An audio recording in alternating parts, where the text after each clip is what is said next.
Yomon chiroyli-da, shuni orqasi jigar, sila, eng chiroyli chiqqan kuzovlardan. Такой g'izg'iz yurishga shahar uchun вообще idealniy variant. Mashida, men o'zim maza qilib haydadim-ku. Buni panoramasini ochilishiga, kattaligiga maza qilaman-da. Bu sila 250 si. Bilasiz, 200 ham bor. U arzonroq yuradi, motori ham kichkina. Bu 2 turbina motor, lekin normalniy surib qo'yadi, ishoning. Sursiz.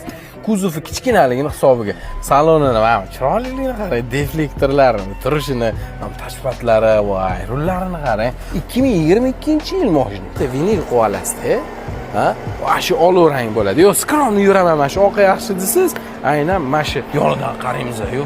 Akula bo'yapti. Mana yonidan kadr qilib qo'yamiz. Qarang, yomon chiroyli. Rostdan. Nech pul dedilar? 37-38 ga beraman. Boshqa xotir edilar. Bo'ladigani qilib turib 34.500. Probegi 40.000. Bitta ximchiska qilasiz. Mana shu shu almashgan faqat. Ani shpakilovka bir narsalar qilib tashlanmagan. Yangi shu qo'yib yuborilgan pachoq bo'lganda, menimcha bo'ldi. Bitta like bosing jigar. Ha? Mersi fanati bo'lsangiz.